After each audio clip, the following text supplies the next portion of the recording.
We live? We live. All right, welcome to Around the Metaverse, our weekly show where we bring together the best content creators from the blockchain and NFT gaming community to talk about the recent news and give you our thoughts on the industry. My name's Adam, and I'll be your host today. And I'm joined by our usual cast of characters. You might remember him from last week. We got Zul'jin from Zul'jin Gaming, Jake from On-Chain Gaming, we got Kagi Jan, and then last but certainly not least, Crypto Stash, the man himself. And you know, we got a jam-packed show for you guys today, so we're going to jump right in. But before we do that, if you're watching, go ahead and smash that like button. That just goes to show the YouTube algorithm that, you know, you guys like what we're bringing you, and you know, you want to see more of it, and that you love blockchain and NFT gaming. So got a couple topics. We got a couple topics to go over today, as you see at the bottom. The first being decentralized versus centralized, and this is a little bit of a speculator right here, but we've seen a lot of different blockchain games come out recently, some of which have kind of been more DAO focused and community driven, others that are kind of more focused around a centralized game studio. I'm going to cite Light Night, for example, as one that's kind of made by Satoshi Games. You know, it is run more or less on the Bitcoin Lightning Network, and it doesn't really have a lot of I guess community sway on how the game works and how the Lightning Network is incorporated into the game. And in contrast to that, we have something like Illuvium, where, you know, the entire game is built on you know, the concept that the DAO is going to kind of take control of it and kind of guide the game in the direction that it's going to go once it's up and running.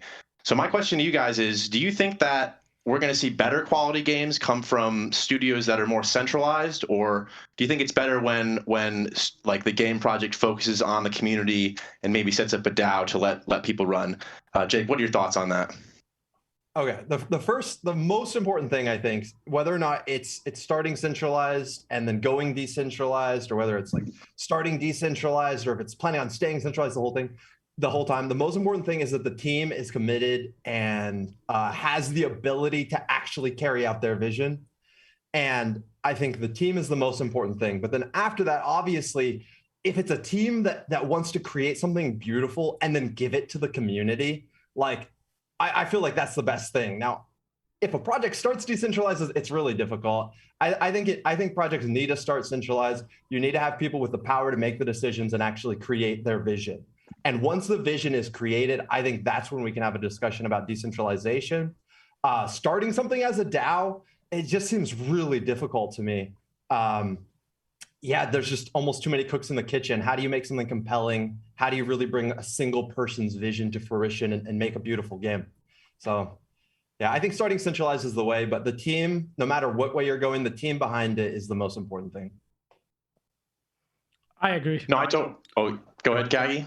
Yeah, I agree with Jake. It has to start, in my opinion, centralized, because there's too many aspects to a game. It's not like a DeFi project that, you know, it's kind of like there's one goal, but in games you have the art, you have the tokenomics, you have so many aspects to a game that it's like, how do you decentralize all these decisions? You really can't. You really can't. I mean, you could.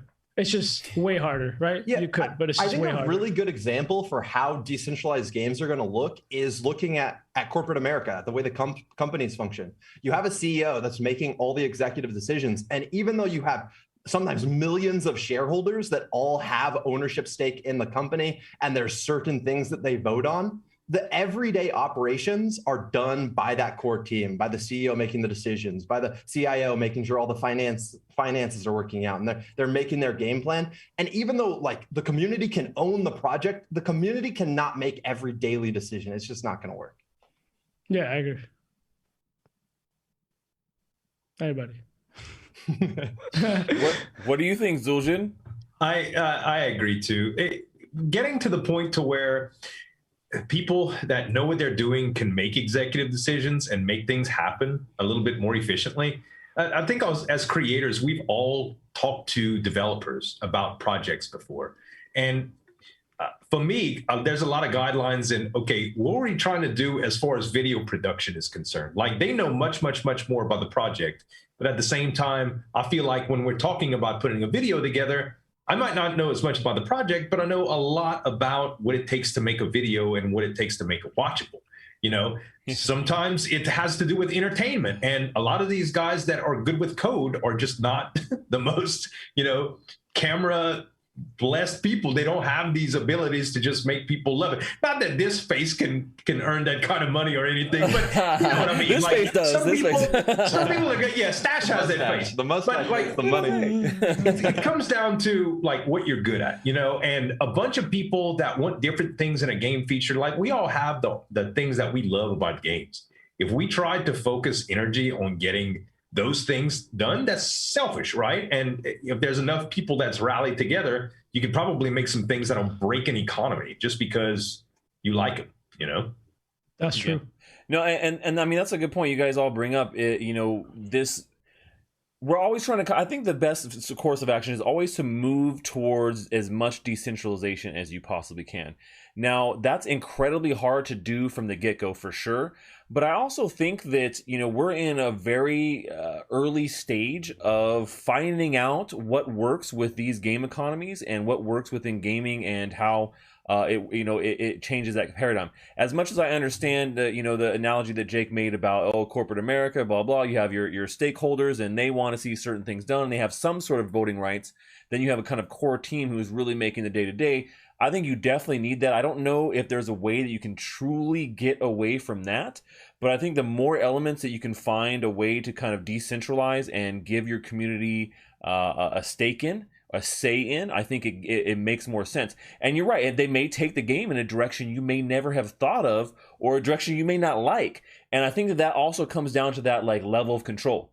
These game makers need they've been so used to having so much control over every aspect of the game that I think that a lot of times, we're looking to have this paradigm kind of shift where, you have kind of a core ideal of how the game is going to be and what it's going to be and how it's going to function, and let the community kind of be the ones who decide where it's going to go and where the story may go or where, economic things may go to a certain extent. Obviously, you don't want to give them full reign, but I think that you definitely want to move towards that as quickly as possible, because I think that is one of the unique elements of, a blockchain-based game or a game that has decentral elements. If you can't get there, then screw it, man. Why not? Why just have a fully centralized game? And who cares about NFTs? Who cares about blockchain or the things being provably rare? What are we doing any of this for? Yeah, exactly. What are we doing any of this for if you can't get there? What really that's something that I would agree with you on too. And I think like one thing that I'm kind of worried about is, once, and we're already seeing that blockchain and NFT gaming is taking off and kind of attracting some of the mainstream attention from, some of the big game developers out there today.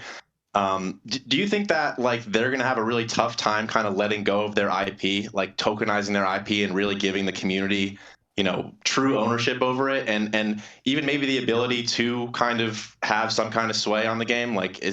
I kind of think that they're going to have a tough time with that. Yeah. I agree with that. I agree. We've seen it already. I mean, we've seen Axie Infinity started letting you do things with axes at the beginning, and then once they saw the game is kind of blowing up, they started putting parameters around how much can you make using your actual axie, right? They give you the right to do whatever you want until a certain threshold. So yeah, games will have a tough time there because money's involved. There's a lot of hard work too that they put in, so they might change their mindset. They're like, damn, but wait, we fucking put a lot of work here, and this one axie is making $10 million out of merch drop. I agree with giving them a little bit of the pie. Now restricting it 100%, I don't agree with it, right?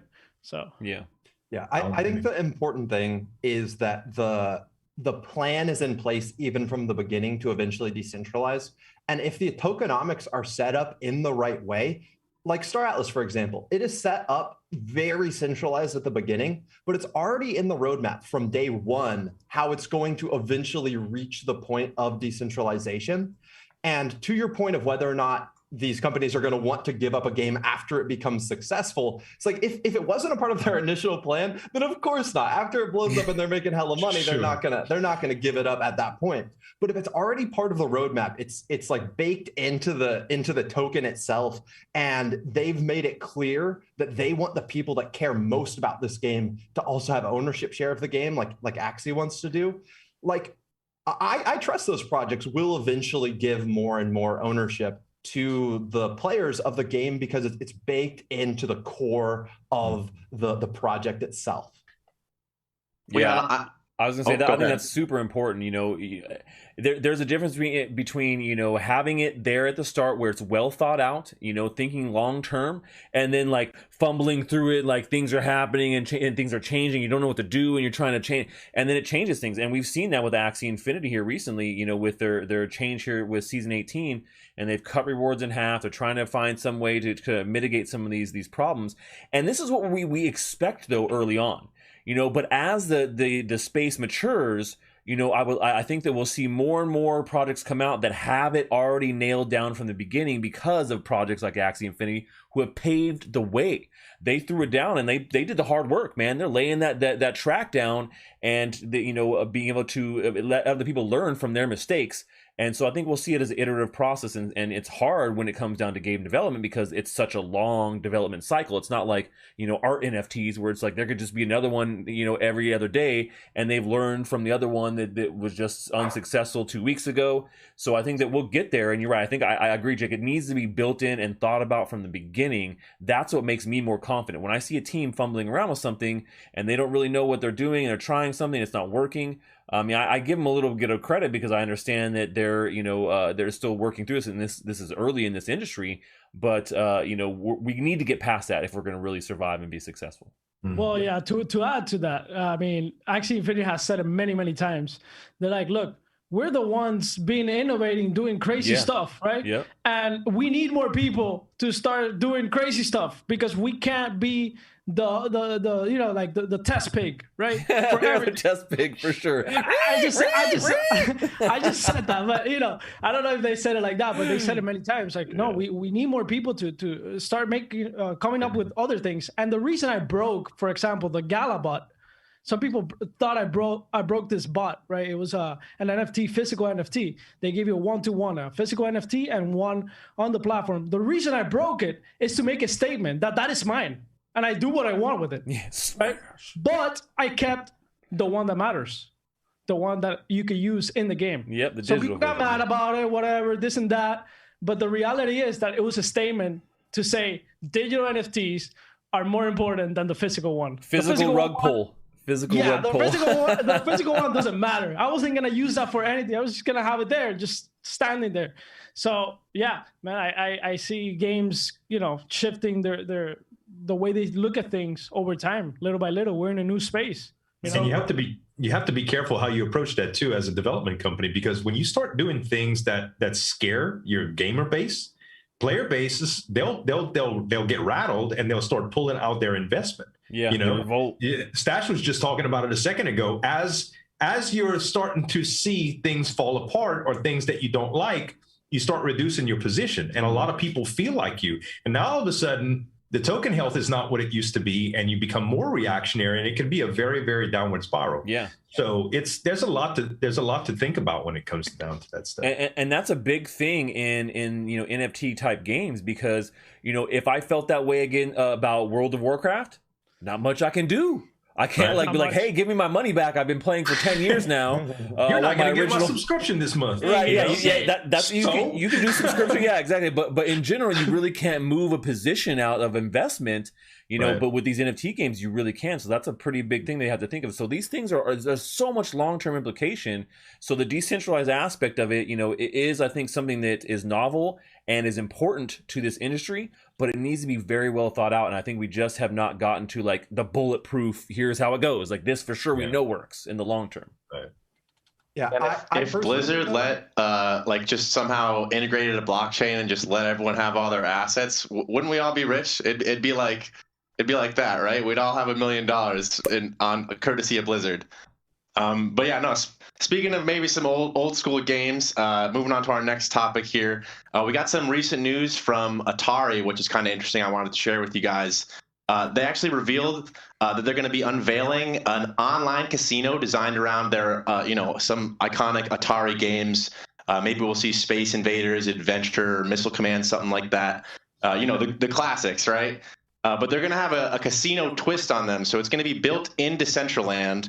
and they're going to have Atari's going to have their own casino where you're going to be able to like play twisted kind of Space Invaders type games or Atari games where you'll be able to win based on luck, Decentraland, mana, and Atari's token as well. And some of you guys know they recently launched a bunch of projects on Wax and have been deeply involved in the NFT and blockchain community for some time now. I kind of had some thoughts about that and was just thinking, like, do you think that like the gamification of this and bringing casinos on and making all this stuff kind of seem like a big game, like do you think that's going to kind of attract regulators into the space eventually, like having all the monetary implication and have it be a big game? The word casino scares the hell out of me. Like when you put gambling on something like that, Yeah. it turns into a big boys game now all of a sudden. Like, we're all into crypto and we all investing in stuff like that. But I think the word casino and gamble, they're kind of going. I avoid titles like that specifically. And I'm an Atari fan. This is coming from somebody that has some Atari NFTs on Wax. I owned the console a long time ago. I still have games that I play every once in a while on stream. I love Atari. Pitfall, one of my favorite games, Combat, Pac-Man, Space Invaders, all of those. First of all, I'm not really huge on a lot of these retro type arcade style games that are getting into crypto. Not to say that I think we've moved on. There is people being lazy. They don't want to develop. Yeah, exactly. Like we have. I mean, you can take $100 of assets out of the Unreal store and make something that looks incredible in the Unreal Engine. So I have my both sides. Both I'm with Jake and but go. I love the idea of retro gaming and classic gaming and stuff like that, but getting to the point to where you're just tokenizing stuff that is literally just like reused tech, outside of some old favorites, I just don't see playing Pitfall for Bitcoin. I just don't. Yeah, I agree. I don't like traditional games coming in here and kind of like bringing their stuff here. Well, like, and then not even creating anything new for it. It's just like, exactly. We're just going to take our old thing and like, hey, it's new now because it's on the blockchain. No, and to what you said, the people that are being lazy, that are doing something new, sometimes they're not being lazy. It's that they don't have the funding. These are new IPs that are coming out. Like I see like something like, I just bought Bulls on the Block. I mean, I see that maybe becoming a character for many, many games in the future. And they're already going to get integrated with Galaxy, this new Galaxy Fight Club is going to be integrated there. CryptoPunks is going to be there inside that game as well. The Cool Cats is going to be there as a character. So these games are just starting. They're not being lazy. A lot of them are not being lazy. They're just starting. They didn't have the money before. Now they do.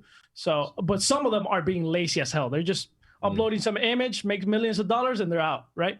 But you gotta be able to, to sense that which ones really do want this for the long term. I see in the future, in 3 years, 4 years, you see somebody walking around instead of a Nintendo shirt, a Bulls shirt, an Axie shirt, right? A CryptoPunk shirt, and people will know it will be part of culture. So I don't know.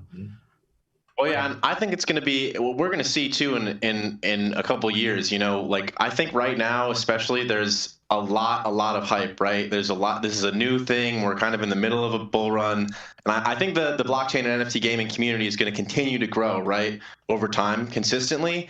But there's going to be some ebbs and flows, and I think some of those projects you just brought up and all the utility you mentioned, we're really going to see who delivers on their promises come a year from now, a year and a half, 2 years, because I think, like you said, we're seeing a lot of stuff pop up right now that all has kind of similar traits and maybe smells a little bit lazy and isn't that innovative.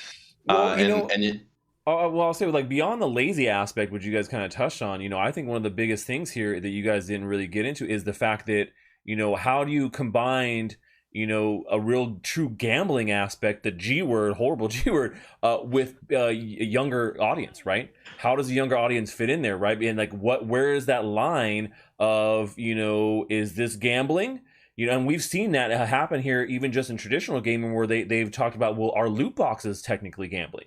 Because because you're putting money into it. You don't know what you're getting. Kids are, they get addicted to this kind of thing, and so that's like, people would say that's borderline. But then you see things like skin gambling, where they're literally saying, okay, well, I bet this skin on this next match, and it's like legit gambling.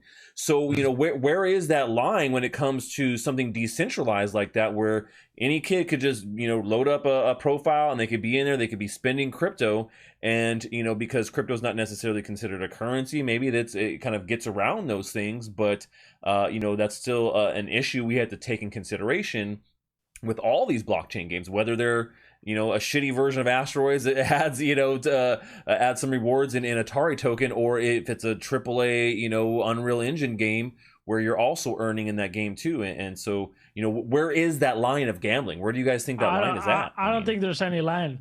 It's just, it comes down to the parents. You got 12-year-olds, kids, 9-year-old playing Call of Duty. The parent is letting them. That's shooting. Right. I know people shoot people in the head, kill shots. So you could say the same thing. You could say the same thing. Like, where's that line? No, there is no line. If the line is up to the parent, and unfortunately, if the parent is not paying attention, if they don't want to control that, then the kid might just go into a gambling addiction or a shooting people addiction online, and they're aggressive. Yeah. Aggressive. What if the parents are actually utilizing them too? Think about it, Kagi. If you were my son, and I knew you were good at a game, and you can make money with it, dude. Yeah, or you can make $100 a day playing Axie Infinity. Go get them, son of a gun, bro. Get them. You win. School. Pull them out of school and slap them on the blockchain games. Homeschooled in the metaverse. Homeschooled in the metaverse. I like that. Yeah. I think, guys, the core issue with casino in my mind is that casinos never pay out as much as goes in. So it's a losing game. Anytime you're in a casino, you are guaranteed to lose. Like, house wins. The house always wins. It doesn't, even if they pay out a high house doesn't always win, like, but they have a good advantage. 90% over time. It's like 10% of whatever you put in, you're never going to get back. Statistically, that's the problem. That's the problem. But this is different. We get something here. When you that's the thing with skins, that when you buy skins, you're always getting something in return, no matter what. Even if it's a common skin, you can still use it. So I don't, it's gambling, but it's like it's not. If you're buying something, it's different. If you're buying something, it's different. And like, if you're making a play, like, because of the rarity, because of the popularity increase, I think it's going to happen. Like, long term, I think this is going to appreciate in value. That's not gambling. That's not just like putting your money in a slot machine and like rolling it, and it's like 9 out of 10 times I might get my money back out. Well, and that's where they get around that kind of element of gaming, I think, is they say, oh, well, it's not like you're just playing a slot machine. You actually have to play a game. Maybe there's some skill involved, so it's a game of skill, not just a game of chance. And I think that's where a lot of the line is drawn right there. Is it a game of just pure chance and like it's a roll of the dice, or is there any skill involved? And maybe that's where the line of like gambling versus it just being like, and okay. what value is there? Skill's involved in poker too. Yeah, Texas Hold'em is a game of skill. Well, true. But there's a lot of chance involved too. But you're right. It's a combination of both. So that line is so blurry. You're right. Like, and so I guess when it comes down to like, well, how is it okay for younger kids, and is that going to be a big problem? I mean, it already kind of is in just mainstream gaming. So I don't know that crypto really furthers it that much.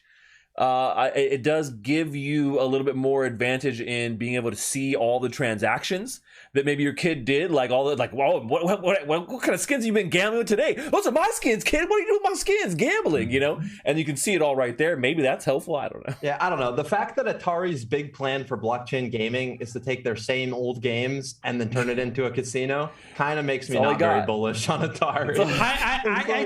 I think this is just a start for Atari. I agree with you, Jake. I agree. From the beginning, when I saw Atari, I was like, fuck that, dude. Fuck that. Yeah, but I think they discard the chance of them actually coming back and being the top dogs in the gaming industry. Right now, they're just kind of like using whatever they have, recycle. And it's okay, little by little, and then they'll make a big move, right? An important move. And they could make a move that it could blow your mind. But I think there's innovative ways. I'm not really bullish on it. Well, you're right. You're right. There should be innovative ways. And you know what they have? Kind of a lot of people just slept on it. They don't even realize they launched a brand new console last year, the Atari VCS, and it didn't get any like big name reviews. What can you play on it? Well, right, and that's the problem. So the reason why is because they launched it a little too early. That's the problem. I bought one. Okay, because I wanted to demo it. But here's the thing that it does that a lot of people just did not realize, and it's a little ahead of the game. It's a blockchain enabled console. So Okay. so when it comes down to like these blockchain based games, it will natively be able to play these things. So now, yeah, right now, like when it launched, there wasn't a lot going on, but you'll be able to play the sandbox on there with everything native, be able to use crypto, do all these things, and then it's kind of a hybrid thing where you can upgrade it like a PC, but it plays like a console. So So does I mean, the I think console that, act like a wallet, or like can you use MetaMask in there, or how, like, how yeah, does that so work? exactly, it's fully PC Hard enabled. wallet, So you is could it? literally Hell use yeah. your MetaMask in there. You could do whatever Okay. whatever you could do on a PC. You'll be able to do that in a similar manner. So I mean I think that there is a lot that they did there. They just, the timing was not the best. They really needed to have a killer app or a killer game ready to go, and they just didn't. You know, if the sandbox was ready when they launched it, they would have something a little bit better there. And I think people would be more interested in it, because think about all the people that want to play sandbox. You have this console. It makes it easy. It's fun. It's a hybrid. It allows you to do those things, and that crossover is there. But I think they just, the timing on it was crap. So I do think that they will have some innovation there, and I think that they're ahead of the game when it comes to blockchain. But you're right. They need to stay ahead of the game and do something that actually is going to make sense. Yeah, they and just be need to fun. make actual fun, fun games. I mean, when they reached the initial Tell Atari 'em, Jake. collection, it was game-changing stuff. Like, it was super fun. It was games we'd never seen before. It was like groundbreaking. Even graphically, it was groundbreaking. It's hard to see it now, Right. but it's like now they're not doing anything groundbreaking at all. It's like, let's take the original games that were made, and they're still relying on the initial IP. How many years has it been? Decades. It's been decades. Yeah. Make something new. Yeah. Make something Yeah. new. Look, it's I I funny like you when bring you that get up fired too, up, 'cause, Jake. like, Tell him, boy. Tell him.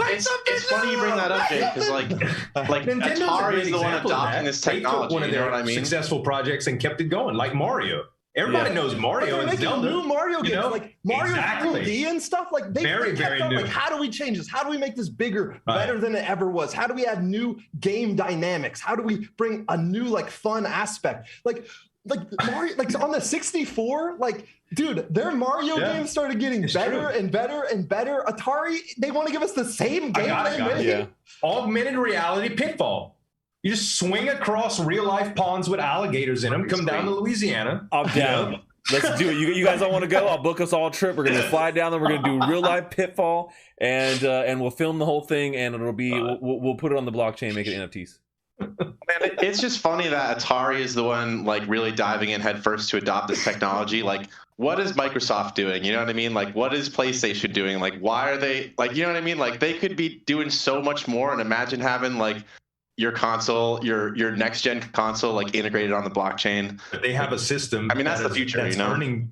They have a system that's already earning them revenue, and Atari doesn't. Right? Yeah. Exactly. So Atari's like, I mean, I do it with my channel. Like when videos ain't working good, I just start grasping at straws. Like, let's just make a video about this shit over here and see what happens, you know? And I mean, honestly, PlayStation ain't got to worry about blockchain right now because they have the #1 selling console in the world, you know, and a bunch of titles and companies and all sorts of investments and a bunch of capital to play with. So They'll worry eventually. They'll worry eventually. It is a risk. It is a risk when your current business model that you're making all your money from is getting innovated kind of into extinction. Mm-hmm. Like, and we're seeing it with autos, like gas car makers. They don't want to stop making what they're making their profit off of. So yeah, maybe Atari can get ahead of the curve here because they are struggling, and that struggling is what causes you to look for the next thing. How do we get ahead of the curve? So yeah, maybe Atari could have an advantage over PlayStation if they actually make a new game. Jake, you compare with the cars. I agree with you, but the thing is that the car is actually better for the user.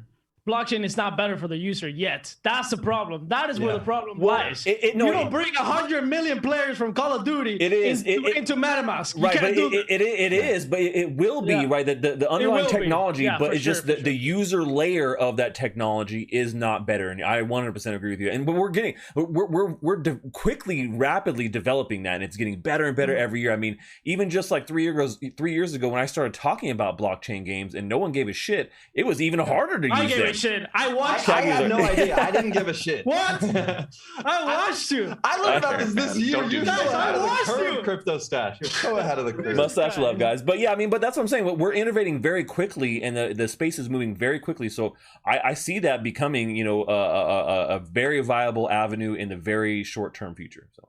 Right. Well, yeah, I mean, talking about all the new games coming out, man, I think that that gives us a good segue to our next topic here. What is a winning NFT game recipe? So we've seen a ton of blockchain games pop up, and we've seen them kind of incorporate a lot of similar elements.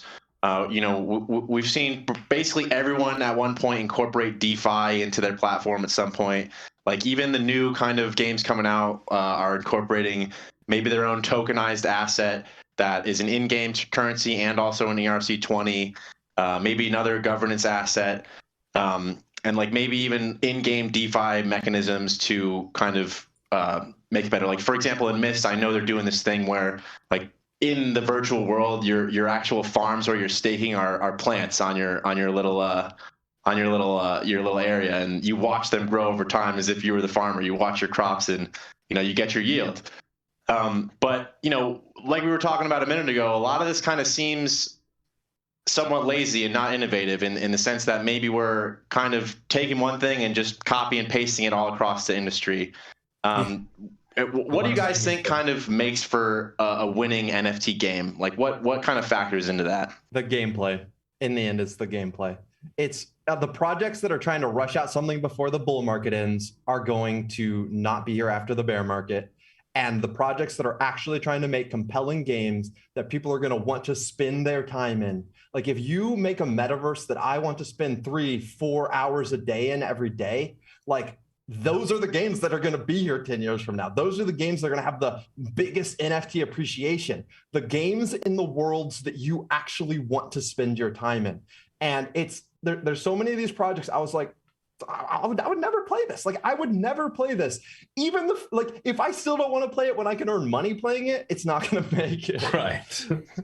I agree with that. Wait, because I think a lot of people play the game so consistently today just because of the monetary aspect of it. Like, do you think when are we going to get to a point where it becomes more important for the game itself than the monetary reward? Fun. You get to outthink your opponents. It's like you can see all their cards, they see all your cards. It's just a mind game. It's a mind game, exactly. And it is it's intensive, especially at high levels. It's nerve-wracking. And like there's people who would play Axie if you didn't earn anything. Absolutely. It wouldn't have as many players, though, man. It wouldn't have as many players. There would be people playing it, but if you could not play and earn that game, I mean, over 60% of their players are Philippines-based, and they're doing it because they can earn more money than they can in a regular job, which makes total sense, and I love that aspect. I agree. That's cool too, and they end up liking it too. Right? Yeah. I mean, well, right, sure, of course, But I agree with Stash. They don't initially go into it because there's not 1 million people that love card games. Card games are a niche within the traditional market. It's true. There's no way that now because of blockchain, now everybody likes card games. No, it's because there's an incentive. So it's a game of incentives versus how fun it is. It's a balance between those two. But I think fun and a little bit less incentives will win over time, like Jake said. Like fun, absolute fun will probably win over time versus a game that gives you more, but it's less fun. Yeah, exactly. You said it too, Kagi. I mean, those card games are niche. Like the most successful card game in the world right now is probably Magic the Gathering, maybe Hearthstone. Both of those categories on live content like Twitch, they're not performing like bigger titles. Like GTA is still bigger than them. It will always be. League of Legends is always bigger than them. And they have esports attached to them too, which makes big crowds. There's big tournaments with big prizes. There's rare cards from back in the day that are worth thousands and thousands of bucks. Like they have all the winning things. It's still this niche though. It's a card game. Yeah. I mean, I think for, a real winning recipe for an NFT game, what we've seen works well is, it needs to be fun. Obviously, that's the number one of any game.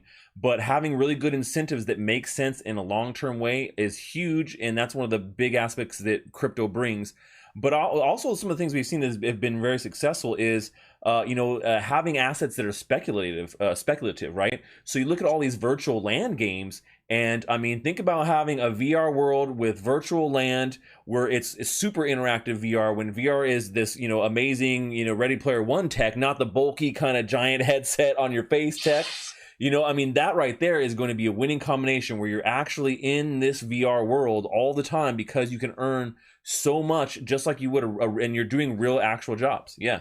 Jake, quit looking at my hate. Don't be. All right. Come on, man. I'm gonna out of this.